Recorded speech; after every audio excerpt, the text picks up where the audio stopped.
What up folks, it's Alex here. Now with the introduction of Google Stadia, cloud gaming has officially hit the mainstream. Now we don't actually know a huge amount about Google Stadia, but from the announcement presentation it looks like it's a relatively closed system, more akin to consoles than to PCs. Now as soon as you start talking about cloud gaming, the first question that springs to everyone's mind is latency. Now fortunately, the guys over at Digital Foundry have had a hands-on with Google Stadia and they've been able to run some latency tests. So in this video I'm going to give those numbers a little more context and put those results against the cloud gaming system I've been using for the past few months, which is called Shadow. Shadow is a cloud-based Windows 10 PC you access over the internet. It's a full desktop experience and you can install all your own apps, programs and games. So they're two very different systems, but they're both cloud-based, so I figured I'd pit them head to head in some latency tests. So here are the figures from the Digital Foundry video. As you can see on the left, Google Stadia recorded a end-to-end latency of 166 milliseconds. The same game running on a PC recorded a latency of 100 milliseconds and the Xbox One was 166 milliseconds. For my tests I also use Assassin's Creed Odyssey. I filmed my screen at 120 frames per second and I mapped dodge to be the caps lock key so I could count the number of frames between the light coming on and the first action appearing on screen. We know that each frame is 8 milliseconds, so we can times the number of frames by 8 to figure out the actual latency in milliseconds. I used a Surface Pro laptop running Shadow that was connected via Wi-Fi, and as a second additional test I used Shadow's own proprietary thin client called the Shadow Ghost, which was connected to an external display and connected to the internet via Ethernet. And here are the clips shown at 10% speed. I performed the test 5 times for each device and then averaged out the results to give us our overall latency. Now I'm showing you all of the tests because I figured someone's going to call me out, so at least you can see these for yourself. The time code is at the top, so you could slow this video down and count the frames yourself. Sometimes seeing things in slow-mo can make things look far worse than they actually are, so here's a couple of examples of the exact same clips shown in real time. And here are the results. The Surface Pro averaged 159 milliseconds, while the Shadow Ghost recorded 127 milliseconds. So how do they compare? Well, the Chromebook running Stadia recorded 166 milliseconds, the Surface running Shadow was 159 milliseconds, and the Shadow Ghost was 127 milliseconds. Now the fairest comparison is between Stadia and the Surface. Both are laptops using their inbuilt displays and both are on Wi-Fi. Now the difference is negligible. There's 7 milliseconds difference between the two. A single frame at 60 Hz is 16 milliseconds. The Shadow Ghost on the other hand was a full 40 milliseconds faster than Stadia. That in my opinion is an argument for proprietary hardware as well as the fastest monitor you can get and using Ethernet instead of Wi-Fi.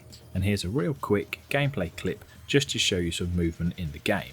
This was being played on the Shadow Ghost, connected via Ethernet, and as you can see I was using the Xbox controller. So if you're currently a console gamer and you play a lot of games with a controller on your PC and you're intrigued by Stadia but you're worried about the input latency, from these results I don't think there's too much to worry about. Shadow works really well, and if Stadia is matching Shadow, then Stadia will work really well as well. But what about keyboard and mouse, I hear you cry? What about keyboard and mouse first person shooters more specifically? Well, I've done another quick test to demonstrate that as well. And for this one, we used Apex Legends and we used a keyboard and mouse. The bottom window is Apex Legends running natively on my own PC. Top left is a small Intel PC running Shadow that's connected via Ethernet, and the top right is the Shadow Ghost, again connected via Ethernet. So first up, in real time, the difference is barely noticeable. If we slow that down to 25% speed, you can start to see the small difference between them. And then if we slow that down to 10% speed, you can see that the local PC is fastest, with the Ghost in second and the Intel PC coming in third. And here are the results. My local PC came in at 69 milliseconds, my Ghost was 119 milliseconds, and the Intel Atom Mini PC was 140 milliseconds. To give those numbers a little more context, here's what 64 milliseconds looks like. 112 milliseconds and 144 milliseconds. And here they are all at the same time. If you want to know more, I've actually made a separate video on Counter-Strike Go running on Shadow. Within the video I perform similar tests and show plenty of gameplay footage, so check it out. Now first person shooters with a keyboard and mouse do feel different. They feel slower and they feel heavier. I personally never feel disconnected from the game, but you certainly can tell the difference. If you're a high level FPS shooter and you really love the twitchiness and the speed you get with a keyboard and mouse, then a cloud-based solution isn't for you. If you're like me and you dabble with some first person shooters but you don't take it too seriously, and you also play a lot of third person games like Tomb Raider or The Division, some RTS games, maybe some driving games, and you have decent, reliable internet, that really is key, then a cloud-based solution is genuinely worth considering. Should you buy Shadow or should you wait for Stadia? As I said at the beginning, they're two entirely different products by the looks of things. Stadia is to replace a games console, whereas Shadow is to replace a PC.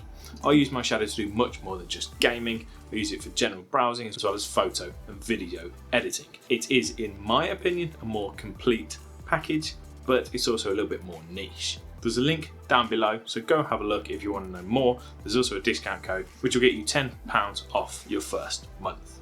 And that's it.